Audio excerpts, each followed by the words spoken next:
I think it's because of the word breach gets used. It's like Man United in the summer breached UEFA FFP rules and got a fine. The word breach makes it sound like you've cheated. You've done something against the not against. It sounds like you've done something. You're trying to con people. You've breached something. It should just be you've fouled it, and that's what they've done. Chelsea's situation is also different because it's only just come to light. They've not been charged. They've only just really started the investigation into Chelsea. So that's never going to be was going to be resolved quickly. And City's situation is taking longer because it's being sent to an independent committee again. But what I read about that and why it's taken so long is because obviously these judges and QCs that are going to oversee it, there's a lot more pressing and serious matters in the country for them to have to deal with. And obviously this isn't something that's seen as sort of, for what we need our judges for. This isn't something that's overly pressing. So I don't like the whether people have conflated them together, because I think all three scenarios are different from one another. But I did want to ask you, Lewis, as a City fan, they're proud of your club, you love what your club has achieved. There's a lot of talk from a lot of the people, journalists, especially that are close to this, that think, look, if you are found guilty and Everton have had 10 points deducted, are you personally worried if you're found guilty about relegation, being kicked out of the league altogether, having trophies stripped? If we've seen their teeth of 10 points for being 19 million over, if your financial allegations against you are proven, how concerned are you about like your status as a club and your future altogether? Like getting relegated, I don't know how much that would annoy me or like frustrate me. Like at the end of the day, I'm still watching my team play. Like I want to see my team play at the highest level, but like, if your team gets relegated from the Premier League, just sporting wise, like Leicester, you're just going to stop supporting your football club. A team's just going to stop supporting their team just because they get relegated. No. Am I going to stop supporting City just because they get relegated? No. So I don't actually think that's going to have much of an impact. And I actually think genuinely there'll be quite a lot of City fans that will enjoy the ride, especially a lot of the fans that go home and away. I think a lot of them will be buzzing about going to all these new stadiums and touring the country for a few years, and probably get some cheaper tickets as well.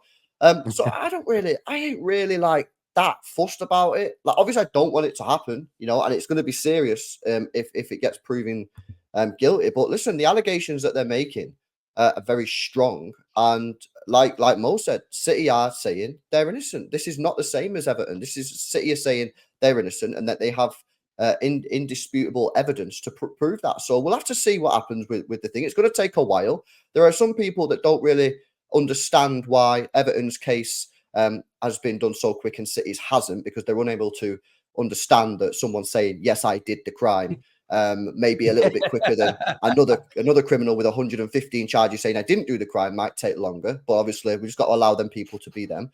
But listen, it's not going to affect my day. If it was to happen, because of course we don't know, and we've got to assume at this moment that City are innocent because that's what they said and that's how the law works. I'll probably rant for a few days and then I'll carry on supporting my team. So I don't know what I think people want me to have some sort of meltdown. It's really not going to be that case.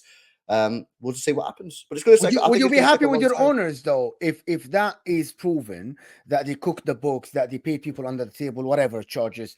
If that is proven, would you be happy with your owners? Because yes, you achieved a lot of stuff, but don't you think it will be tainted with cheating? Okay, so I don't really. I'm really asking genuinely because I've had answers from people saying if Man City are proven guilty, we will be tainted. These achievements will not be worth a lot. People have tainted our achievements since we've got bought. I mean, this is not going to change how I view my football club, or I don't really care what other people think about my team and my successes. I've had this for the last decade anyway. Will it change my view on the ownership and the board? I don't know. I'll have to wait for the independent report to come out, and you have to read that and see exactly what they're saying has happened, and you have to see what City's response is as well. You'd have to see how seriously if they do find us guilty, you'd have to see what City do from there. Are they just going to accept it? Are they going to appeal it? Do they put out a statement? It's too difficult for me to answer that question, bro. But it's not going to affect what I think or my enjoyment when I was there at 93-20. That won't change. Memories are there, isn't it? It's not going to change my opinion, which upsets a lot of people because I think a lot of people want me to start crying. But yes. But no, mate, everyone's listen. I think how you've answered that though is right. You have to wait and see what if you're found guilty, and then what you're found guilty of. I think then you'll know. Then you'll know how you'll feel, because you might feel like I don't care, like, and maybe that's it. you may also find all those great achievements, especially if they say, you know, your name's being rubbed off trophies, your name's being taken off of, if suddenly your Champions League don't exist anymore, if suddenly some of your Premier Leagues are taken away, I think that could impact it. But until it happens, if the only outcome is you get relegated and you can get straight away promoted to the Championship again, I don't think many City fans will care, because you know you're going to bounce straight back up and then you'll go straight back to competing. But I wanted to ask about one last thing on this, right? Is obviously you was just about to ask about FFP anyway, and obviously my take on it is that FFP is just a joke, keeps the elite at the top, which, by the way, Manchester City are now part of the elite, as much as some people don't wish to accept that. So as a City fan point of view, I'm all game for tightening FFP even more, you know, turn the screw, man, because it keeps City at the top. But as a football fan, as someone that wants other teams to experience the successes that I've experienced, I want it scrapped. But here's the problem: how do they hand down this decision? So let's, for example, they say that City are relegated from the league, right? Or whether they relegate us, expel us, or whether they give us a minus 100 points. How is that going to work in principle? Can you do that halfway through the season? Can you expel Manchester City halfway through the season? If so, what happens to everyone that's played us? Furthermore, what about if City then won the appeal? Does City then have a claim against the Premier League to get back in the Premier League? How would all that work? It's incredibly so difficult. just on that, if this independent commission rules in your favor, the what I remember reading, and I have to go read the article again, it was about 9 months ago, there is no recourse for an appeal or to go to the arbitration sport courts for arbitration for sport in the Premier League's charter that all the clubs sign up to. Once a decision has gone through this independent committee, that's it. So whichever way they rule, but Everton are appealing. Everton are, yeah. I mean, again, that's why I've got to reread. I've got to read it again. But that's again. It might be able to appeal the decision, but I don't think you can take it to. Yeah, I don't think you can take it to the court of arbitration. Correct. So no, I think arbitration. Yeah, but how would that work, Terry? You know what I mean? How would that? And that's why when they have your hearing, they have to factor this all in. So they've got to also, in their own minds, go, right, if we get this result, they need to, the Premier League probably already know what they're going to do. If they know what they're going to do based on the outcome, when they hold the hearing is key. Because for me, it has to be done at the end of the season. It can't be done in the mid, again, unless they're saying we are just going to minus some points, then it doesn't really, it does matter, because it could stop you winning a league one year. If they're just going to take points away and that could lead you being relegated, then fair enough. But no, you are right about that. The interesting thing about FFP, though, I get the point that it stops teams growing. However, I don't agree. And the reason why I say that, I've seen a lot of tweets from a lot of City fans in the last few days. I wanted to get the panel's opinion on this. FFP was brought in to stop teams like City getting to the top. But you are on the top. Under FFP, and you were a small club, but under FFP, you become the best team in the world. So for me, unless you're admitting that you know your owners have cooked the books, FFP doesn't stop small clubs becoming the best teams in the world, because you've done it. So that's my only argument and pushback to FFP is there to stop teams getting bigger and better. Newcastle, 18 months ago, were in the relegation zone. They're now a Champions League team, and it's been completely under FFP.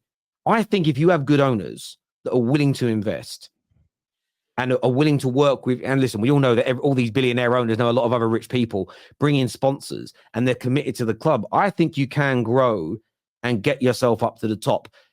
The one thing we haven't there are examples in Scotland. Rangers, there's another team, I think it was Gretna. There's been examples of smaller teams in England. Portsmouth nearly went out of business. Leeds nearly went out of business. I do personally believe if FFP didn't come in a decade ago, I just look at the experience my brothers went through at Leyton Orient when they nearly went out of business. I do believe some massive clubs would have gone bust in the last 10 years if owners were allowed to come in and spend what they want, create huge debts against the club or expenditure against the club, that if they then pulled their money away, would see them fold. Now, I do think Sheikh Mansour, whatever people think of him, wouldn't be one of those people. The same as Roman wasn't one of those people to Chelsea. But for every great billionaire owner that's come in, there's been far more awful ones when you start going through these billionaires, not just in the UK, but across Europe. So I understand why people think it's there to protect the elite clubs at the top and stop anybody from growing. But I've seen City, and who were not tiny, hadn't done anything for 30 odd years, under FFP become the best team in the world. So I don't necessarily think it stops you. I do think there needs to be checks and balances. I do think we need to ensure that clubs are safeguarded against overspending that could see them go out of business, you know, in 5 to 10 years time. And maybe, and they are adjusting it now. It's all going to be based on the turnover of a football club. Now you can spend up to 70% of that turnover as an example. So it is slightly changing now, but look, Okay. I get where you guys are kind of coming from. Can I Sorry? respond to some of that then? Yeah, go on, That's some good comments there. Okay, so the problem that I have with the City example and the Newcastle example, because you are right on those two. The problems is that City were not a small club, you know, and nor are Newcastle. They are big clubs. My problem is actual small clubs that maybe get less than 20,000 fans in the stadium per season. They're not going to be at Luton Town and not going to be able to generate the sort of revenues that are going to be able to spend money on the best players. Because anyone want to says, to win the title, to win Champions Leagues, bar anomalies, you have to spend a lot of money. So using City and Newcastle, I think, is an unfair example because they were both sleeping giants. So apply that to separate clubs, and I don't particularly think that works. So, and can I give one example here, please? Mo, 1 second, mate. I'll go back to you in a second. I think that's a fair point. My view on it is very much this, though. If a billionaire, I don't care where he's from, if a billionaire comes in and buys Luton and goes, right, I'm just going to spend £3 to £4 billion in the next 5 years buying all the best players in the world. If he does that for, say, 3 years, creates a wage bill which is 600 million a year, they've got debts everywhere because the way clubs buy, they wouldn't just buy it, they might buy cash, but huge wage bills, invested those, and then just one day says, I'm done, and walks away, the likelihood is that tiny club that doesn't have a big fan base will never be able to sustain those bills, and they would go out of business. So it would be, do you know that when you look at lottery winners, I'm going to get this percentage wrong, but a massive percentage of UK lottery winners end up bankrupt because they overspend in the beginning, which actually creates lots of, and then they run out of money and they can't afford to up the upkeep of the big house they buy, the cars they buy, the things they invest in, and they end up going bankrupt. So I'm not saying that owners shouldn't be able to maybe put more money into their club, but they also have to create a safeguard that means if that owner, whether he dies, which is what happened to a club in Scotland, they had a multi-millionaire that was pumping money in and took a non-league Scottish club right to the Prem. They got to the Scottish Cup final, and the guy that pumped the money in died, and his family went, well, we're not going to keep pumping the money in. But a handful of years later, that club doesn't exist anymore. So you have to protect against that. When you're a bigger club like a City and a Newcastle, you might be able to absorb that owner not pumping that same amount of money in anymore. But if you just allow, in my opinion, billionaires to spend exorbitant amounts of money, one, you distort the market, which can hurt other football clubs. Two, what happens if that money stops? All those clubs go out of business. And if they go out again, and as much as you're enjoying what you're enjoying now, imagine it went the other way and you spent loads of money for 10 years and then your club ceased to exist. There has to, what I believe you would say at the other end of that is, why the fuck wasn't there checks and balances? Why is there no regulation against this? No, and I agree with that, Terry. The reason I say that is because, address that. What do you mean FFP don't address it? Well, FFP allows you to make losses.